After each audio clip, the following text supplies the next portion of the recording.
Olá, queridos alunos da classe juvenis, a paz do Senhor a todos. Bem-vindos a mais uma das nossas aulas aqui da Escola Dominical, dessa vez uma aula gravada, né?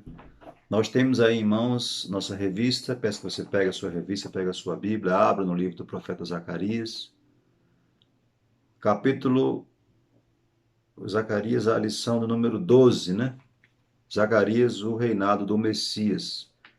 E o enfoque bíblico está em Mateus 25, 31 e 32. A parte A nos diz: E quando o Filho do Homem vier em glória, e todos os santos anjos com ele, então se sentará no trono da sua glória, e todas as nações serão reunidas diante dele. Então, nós já vamos começar aqui a nossa aula, nosso tempo é curto, né? Em primeiro lugar, nós precisamos compreender que Zacarias, a mensagem de Zacarias é uma mensagem essencialmente messiânica. Zacarias é um profeta. Talvez o livro mais messiânico dos livros do Antigo Testamento é o livro de Zacarias. Ele só perde para Isaías, que tem 66 capítulos, Zacarias tem apenas 12, né? Em número de profecias bíblicas sobre o Messias.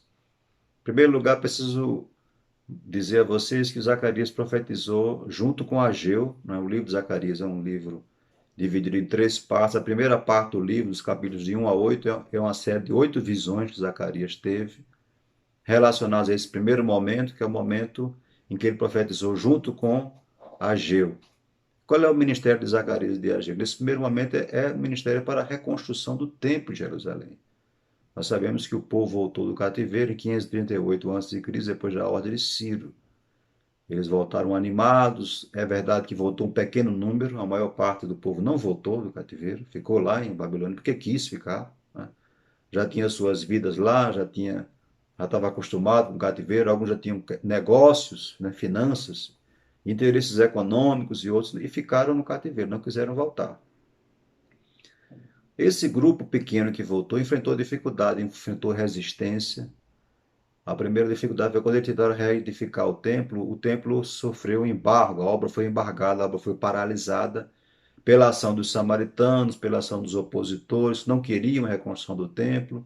Eles provocaram o imperador Medo-Persa, e a obra ficou parada por quase 20 anos. Então é nesse contexto que nós vamos encontrar esses dois homens de Deus, Ageu, que estudamos na semana passada, e Zacarias na lição de hoje. Vão ser levantados por Deus para se dirigir aos líderes, que eram Zorobabel e Josué, para reconstruir o templo em Jerusalém, o segundo templo. Essa missão ela é vitoriosa, ela é bem-sucedida, porque a obra é retomada. Dessa vez há um novo levante do inimigo, mas esse levante cai por terra e a obra ela chega ao seu êxito, ela chega ao fim, o templo é reconstruído por volta de 516, 515 a.C. E que se nós voltarmos aí 70 anos no tempo, vai encontrar exatamente a data em que o povo foi levado para o cativeiro. Então, depois de 70 anos de cativeiro, o povo volta para retomar suas vidas, volta para reconstruir o templo, a obra é embargada, é paralisada, mas depois, pelo ministério de Ageu e Zacarias, é retomada e o templo é concluído. Precisamos compreender que o nome Zacarias quer dizer o Senhor se lembra. É bem peculiar isso para mostrar para um povo que estava desmotivado, estava triste, estava desacreditado, né? Perseguido, que Deus estava lembrado do seu povo. Zacarias é um profeta, como nós sabemos, pós-exílico, junto com Ageu e Malaquias, com a peculiaridade de que ele é um sacerdote chamado também para ser profeta. Isso é uma coisa rara na Bíblia, tá? Ao lado de Zacarias, nós só temos Jeremias e Ezequiel, que eram sacerdotes e também foram chamados para ser profetas. Isso aparece na nossa revista aqui no item 1. Nós não vamos ler tudo, vamos ler apenas os pequenos itens. Aqui no contexto histórico, item 1 da revista, ele diz: Zacarias era um profeta de linhagem sacerdotal e ainda muito jovem, iniciou seu ofício profético ao lado do ancião Ageu. Por isso, seu contexto histórico é o mesmo do profeta Ageu. Então, no contexto histórico, eles estão juntos. O detalhe é porque Ageu era um ancião e profetizou no finalzinho do ano 520 a.C. e profetizou por apenas poucos meses. Enquanto Zacarias vai ter um ministério mais longo. Essa primeira parte do livro de Zacarias, do capítulo 1 ao capítulo 8, é ele jovem ao lado de Ageu, tá? A visão. Ele tem 8 visões. Aí vai haver um intervalo de tempo, e a segunda parte de Zacarias, capítulo 9 a 14, ele já está velho. Ele vai profetizar 50 anos depois de Ageu. Ageu já tem falecido, é um novo tempo, o tempo já foi reconstruído, e nós vamos ver que a mensagem vai assumir uma outra tônica. Aí sim, na segunda parte do livro, dos capítulos 9 a 14, vamos ter aí essencialmente uma mensagem messiânica de Deus para a nação de Israel e para os nossos dias. Vamos ver o alcance da visão messiânica de Zacarias.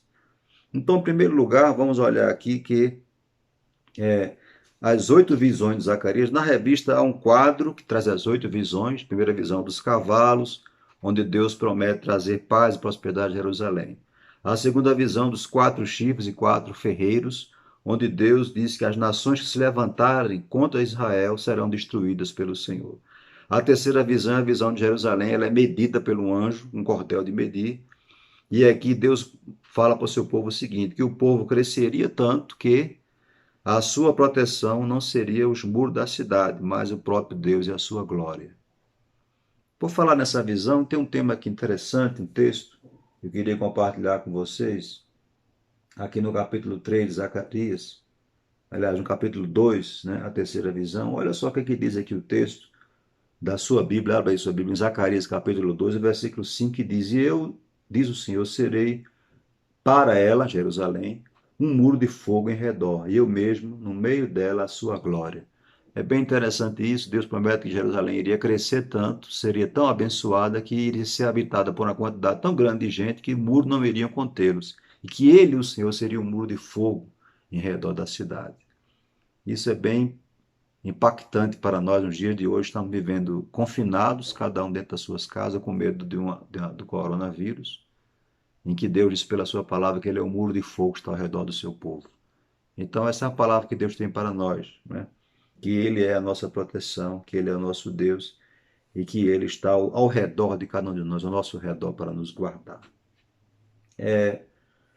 Aqui nós temos depois mais uma visão, que é a quarta visão, a visão do sumo sacerdote, onde é que Deus fala que vai justificar o seu povo, né, do pecado e estabelecer o reino do Messias. Aqui é interessante essa visão, porque o sumo sacerdote Josué aparece de vestes sujas diante de um anjo e ao lado dele está o diabo para se opor. E Deus repreende a Satanás porque diz que ele, Josué, é um tição tirado do fogo.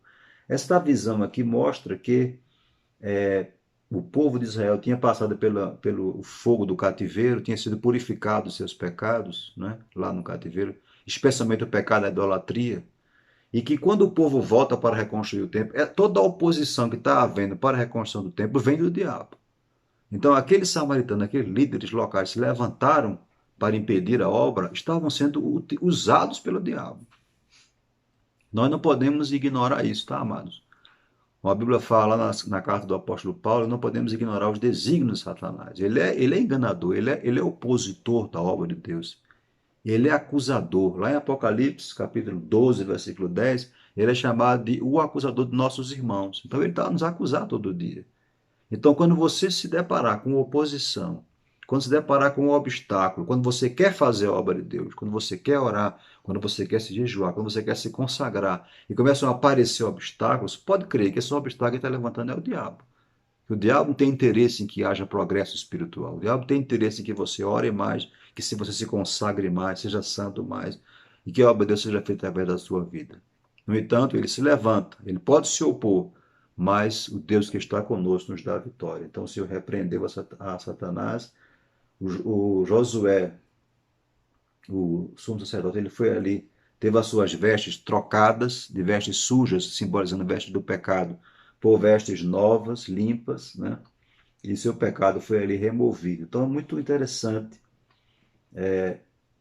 essa quarta visão que Deus tem para nós, né? A quinta visão é a visão que está no capítulo 4 do livro de Zacarias. Aqui no nosso quadro da revista diz que é a visão do castiçal de ouro e fala sobre a ação do Espírito Santo no governo de Zorobabel. O que é que Deus nos ensina aqui? Que O povo deverá valorizar as pequenas coisas, pois a glória de Deus habitará no novo templo. Aqui nós temos o candelabro de 7 braços, que é um símbolo do Espírito Santo, que iluminava o lugar santo no tabernáculo depois do templo de Salomão. Essa visão quer dizer o que para nós? Quer dizer que a ação, tudo que nós fazemos para Deus, tem que ser feito sob a direção do Espírito Santo.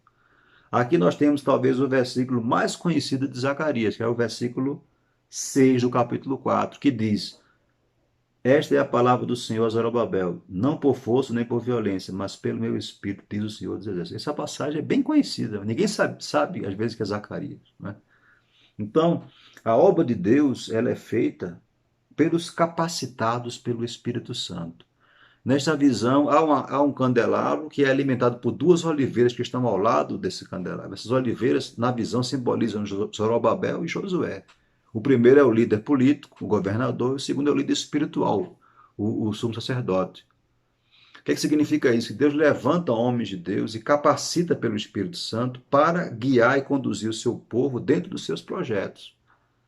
Então, quando nós temos nossos líderes, possamos ter convicção de que eles são instrumentos de Deus para o bem do seu povo. O detalhe aqui é que há um caráter pentecostal aqui nessa profecia de Zacarias, porque se é pelo Espírito Santo, não por força por violência, nós estamos estudando com o nosso apóstolo às quarta-feira sobre o batismo com o Espírito Santo, sobre o revestimento de poder. Eu pergunto a você, aluno, meu querido aluno da classe juvenil, está buscando esse revestimento de poder? Você está buscando o batismo com o Espírito Santo? Você almeja ser tomado por Deus com poder pelo Espírito Santo na atual geração? Então fique meditando sobre isso. Faça uma auto-reflexão. Esse candelabro de 7 braços é a ação do Espírito Santo. Mas o candelabro só brilha quando é alimentado pelo azeite. O azeite é o Espírito, né? É o Espírito Santo. Então, somente se o Espírito governar a nossa vida, nos capacitar, nos encher, é que podemos fazer, podemos cumprir a vontade de Deus. É por isso que Jesus é aquele que batiza com o Espírito Santo. Então, eu quero aqui lhe convidar a você buscar o batismo com o Espírito Santo e revestimento de poder. Depois nós temos a sexta visão, que é o rolo voante, aqui é uma visão de juízo, tá? No capítulo 5 do livro de Zacarias, os infiéis à lei de Deus serão julgados severamente. Isso é interessante observar, porque hoje o mundo não crê que Deus é juiz, não crê na ira de Deus, não crê, por exemplo, que o coronavírus é Deus punindo a nação, punindo o mundo. As pessoas não acreditam nisso. A Bíblia, contanto, nos diz outro Deus, nos mostra outro Deus. O Deus que a Bíblia nos mostra é um Deus que é amor, é um Deus que é misericordioso, mas também é um Deus que não tem o culpado por inocente. Quem é o jovem que pode me responder qual profeta disse isso aí da classe juvenil? Quem foi o profeta menor que disse isso? Deus não tem o culpado por inocente. Vocês pesquisem, depois me mandem a resposta. Aqui já fica uma tarefazinha de casa para vocês, tá bom? Olha só, esse rolo voante representa a maldição e o castigo de Deus sobre a nação de Israel, sobre os pecadores. É o que a gente está vendo hoje. Inclusive, essa visão aqui nos mostra essa questão do juízo de Deus. Deus não tolera o pecado e a imoralidade no meio do seu povo, né? Inclusive, a próxima visão, que é a visão dos 4 carros, também, aliás, a mulher e o Efa, e depois os 4 carros, todas as 3 visões falam sobre isso, sobre o pecado, né? Deus removendo a impiedade do meio do seu povo e Deus julgando o pecador. Tá? Na sétima visão, nós temos aqui a mesma mensagem de juízo, né? De Deus condenando o pecado e a iniquidade no meio do seu povo. E a sexta e a oitava e última visão, os 4 carros, que são agentes de Deus para julgar. Interessante aqui, tá, queridos, que esses carros são esses carros que Zacarias vê na visão. Você pode acompanhar na sua Bíblia aí no capítulo 6 de Zacarias, capítulo 6. Nós temos aqui, Zacarias vê nessa oitava visão, 4 carros de guerra que são puxados por cavalos. Os cavalos são de cores diferentes, tá? Então, por exemplo, as cores dos cavalos que puxam os carros eram vermelho, preto, branco e grisalho, né? Então, ele tem 4 carros. O primeiro carro, os cavalos são vermelhos. O segundo carro, o cavalo é preto. Os cavalos são pretos. No terceiro carro, os cavalos são brancos. E no quarto e último carro, os cavalos são grisalhos. Então, cada cor dessa é um símbolo do julgamento de Deus. Então, para vocês terem uma ideia, por exemplo, o cavalo preto significa guerra. O cavalo vermelho, melhor dizendo, significa guerra, o vermelho. O preto significa morte, como aparece lá em Apocalipse, no capítulo 6 também. João vê, lembra aquela visão do Apocalipse 6, que João vê um livro, sei lá, 7 selos, e o anjo vai e começa a tirar os selos. Ele, quando tira o primeiro selo, ele vê essa visão dos cavalos, lá em Apocalipse capítulo 6. É a mesma visão aqui, aparentemente, aqui dita por Deus, aqui a Zacarias, o capítulo 6 de Zacarias. Então, o cavalo vermelho, vermelho, sangue, fala de quê? Fala de guerra, a guerra é derramada de sangue. E ele é seguido pelo preto, preto é a morte. E o branco significa vitória, quer dizer, esses cavalos serão bem-sucedidos, serão vitoriosos. Então, por exemplo, o coronavírus, que é o cavalo grisalho, o amarelo, que é a pestilência, Deus manda, mas manda para ter êxito. E o coronavírus está tendo êxito, matando gente aí. Né? Então, o cavalo vermelho é a guerra, o preto simboliza a morte, o cavalo branco significa ser vitorioso ou bem-sucedido, né? Vitória, e o cavalo grisalho, malhado ou pintado, que aparece como amarelo lá em Apocalipse 6, né? Ele significa a pestilência. Tá? Apocalipse 6, do 2 ao 8. Depois vocês leem em casa. Fica também essa tarefa para vocês fazerem em casa. Fazer uma comparação entre Zacarias 6 e Apocalipse 6. Tá?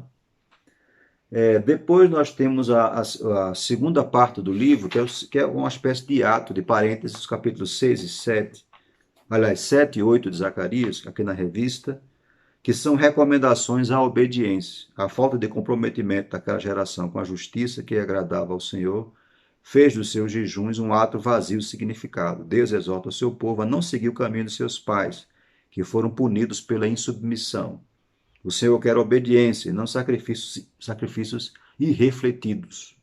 Não há nada mais seguro para termos uma vida de paz e prosperidade do que obedecer à palavra de Deus. Então, esses capítulos 7 e 8, né, são capítulos que nos chamam a essa compreensão. Será que nós estamos vivendo para Deus? Será que estamos andando como Deus se agrada? Não é? Porque não adiantava o povo reconstruir o templo e ter uma adoração vazia, ter uma adoração sem sentido. Deus quer o coração. Deus quer o nosso ser como um todo, Deus quer o nosso interior. Deus nos quer de modo pleno. Então vejam, por exemplo, aqui no capítulo 7 de Zacarias, que é esse interlúdio, né, até para chegar no capítulo 9, quando ele diz aqui, por exemplo, entre o capítulo 7, né, capítulo 7, versículos de 1 a 5. Olha o versículo 5, o que é que Deus pergunta a Israel. Fala ao povo desta terra e ao sacerdote, dizendo: quando jejuastes e planteastes no quinto e no sétimo mês, durante esses 70 anos, jejuaste vós para mim mesmo? Foi para mim? Então, Deus perguntando ao povo, né? Deus trazendo, vocês estão se consagrando, é para mim mesmo fazendo isso? Ou é só cumprindo uma formalidade? Quando você vai para o templo, quando você vai para a igreja, quando você vai para o culto, vai para uma formalidade, vai porque seu pai lhe leva, você vai porque você ama a Deus e quer servi-lo? É Deus nos perguntando isso. Né? Na lei de Deus exigia-se um só dia de jejum por ano, que é o dia da expiação, chamado de Yom Kippur, que acontecia no 7º mês do ano. Né? Os judeus, porém, no cativeiro, haviam acrescentado um jejum no 5º mês, quer dizer, mais um jejum, como memorial da destruição do templo em Jerusalém pelos exércitos de Nabucodonosor. Agora que o templo foi reconstruído, como nós já vimos, né, eles queriam saber se deveriam continuar observando aquele jejum, aquele segundo jejum ou não. A palavra vinda do Senhor mostra-lhes que não estavam jejuando de maneira correta. Seu jejum não passava de uma mera formalidade. Estava destituído da verdadeira fome e sede de Deus da sua justiça. Então precisamos prestar atenção nisso, tá? Se nosso jejum, nossa oração, nossa vida devocional é uma mera formalidade ou não. Agora que nós estamos confinados pela praga do coronavírus, vamos fazer o culto doméstico. Vai ser uma mera formalidade ou é um momento que nossa alma anseia para se encontrar com Deus? Vamos meditar sobre isso, tá? No capítulo 8, nós temos então bênçãos prometidas da parte de Deus, né? Ele diz aqui no versículo 3, voltarei para Sião, né? Aqui é a restauração de Israel com a volta do Senhor, né? E esse tema da restauração em volta do Senhor é o tema que vai ocupar agora os últimos capítulos de Zacarias. Repito, ele já está velho quando vai profetizar isso. Se passaram entre 40 e 50 anos depois do primeiro momento que ele profetizou ao lado de Ageu. Né? Ageu falece, ele continua. E já velho, Deus mostra a ele outras coisas, que é a terceira parte do seu livro, os capítulos 9 a 14. E é aqui que estão as profecias messiânicas de Zacarias, que traz o tema da nossa lição de hoje. Então, as profecias de Zacarias acerca de Cristo se cumpriram. Ele, ele fala especialmente sobre a volta de Jesus em glória, né? Ele fala sobre a traição de Cristo pelas moedas de prata, né? Como aconteceu na mão de Judas. E a partir do capítulo 12 e também o 14, ele fala sobre o renascimento, a restauração de Israel. Se você olhar, por exemplo, aqui, vocês olharem o capítulo 12 de Zacarias, versículo 10, diz, versículo 9, né? 12 e 9. E acontecerá naquele dia que procurarei destruir as nações que vieram contra Jerusalém. Isso aqui é um contexto da grande tribulação. A batalha do Armagedon. Quando nós sabemos que quando o anticristo vier reinar, ele vai juntar o mundo inteiro contra Jerusalém, para destruir Jerusalém e o povo de Israel. Tá? Então, essa visão aqui, essa profecia da destruição de Jerusalém, aliás, dos inimigos de Jerusalém e da restauração do povo de Israel, no capítulo 12, é uma visão futura, né, uma profecia futura ainda por aguardar cumprimento na grande tribulação.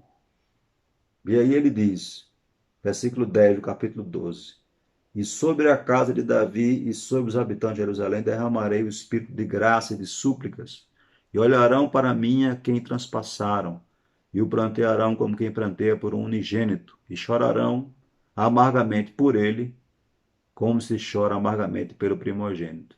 Então, esse pranto, né, é quando Israel vai reconhecer Jesus como Messias. Nós sabemos que hoje Israel não reconhece Jesus como Messias. Ele foi rejeitado pelos judeus. Como está lá em João capítulo 1, veio pelo que era seu, mas os seus não o receberam. Quando Jesus voltar em glória com a igreja, no momento crucial, quando o anticristo e os seus exércitos estão acampados para destruir Jerusalém, ali no Vale do Armagedon, né? Nós estamos aqui pisando num terreno futuro, um terreno escatológico, né? A Bíblia diz que no céu aparecerá Jesus com seus exércitos de glória para prender o anticristo e reinar, né? Ele vai pisar onde?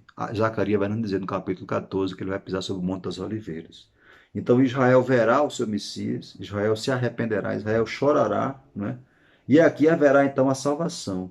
Eles vão se arrepender dos seus pecados e também se arrepender por ter lá atrás rejeitado o seu Messias, né?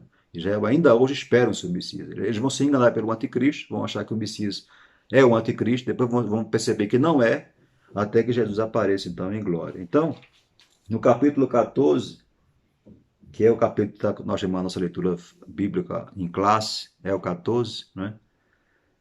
Nós temos aqui ó, o versículo de número 4, né? Capítulo 14, versículo 4. Naquele dia estarão seus pés sobre o Monte das Oliveiras, que está defronte de Jerusalém para o oriente, e o Monte das Oliveiras será fendido pelo meio, para o oriente e para o ocidente, e haverá um vale muito grande, e metade do monte se apartará para o norte, outra metade para o sul. E fugireis pelo vale do meio dos montes, porque o vale dos montes chegará até Azel. E fugireis assim como fugistes do terremoto nos dias de Uzias, rei de Judá. Então virá o Senhor, meu Deus, e todos os santos anjos contigo, ó Senhor. Então, esta passagem aqui é a volta de Cristo em glória. Ele vai pisar sobre o Monte das Oliveiras e a Bíblia nos diz que haverá um terremoto, abrirá uma fenda nesse Monte das Oliveiras. O povo vai fugir por esta fenda já no final da grande tribulação. Essa aparição de Cristo aqui em glória, na segunda vinda, né? Ao voltar à Terra, a topografia da Terra será alterada drasticamente. Eu quero chamar a atenção para isso. Na primeira vinda de Cristo, ele esteve associado ao Monte das Oliveiras, em várias ocasiões. Mas nunca aconteceu isso aqui, de terremoto, de abrir fenda no vale. Então isso aqui é uma profecia ainda por se cumprir no futuro, né? E aí nós temos então a terceira parte da nossa exposição, que é a mensagem escatológica do livro do profeta Zacarias. Repito, o mais messiânico dos livros do Antigo Testamento, fora o livro de Isaías. Se eu considerar que Isaías tem 66 capítulos, Zacarias tem 12, eu posso colocar Zacarias em primeiro lugar como mais messiânico, porque em 12 ele conseguiu falar muitas coisas sobre a vida de Cristo, especialmente a sua vida em glória.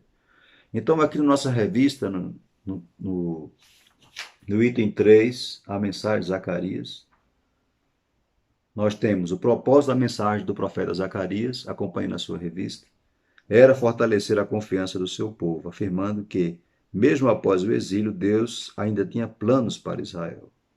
Diante das cenas que viu ao chegar a Jerusalém destruída, o povo duvidou de que um dia seria uma nação forte e livre novamente.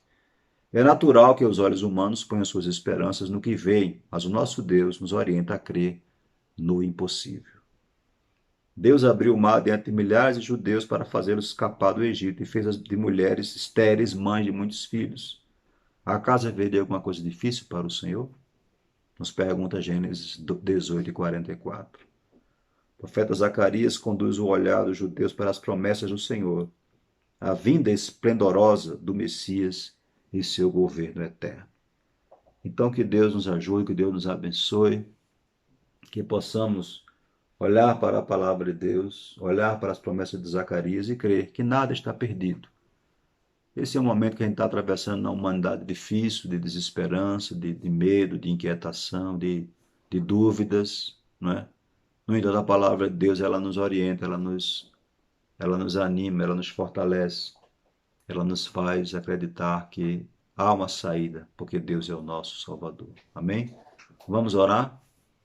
Feche seus olhos, encurva sua cabeça. Amado Deus e bondoso Pai, te agradeço por esta lição bíblica, pela vida do profeta Zacarias, que o Senhor levantou poderosamente no meio de uma geração que estava incrédula, desesperançosa, para trazer uma mensagem de paz, de esperança, de confiança, de restauração.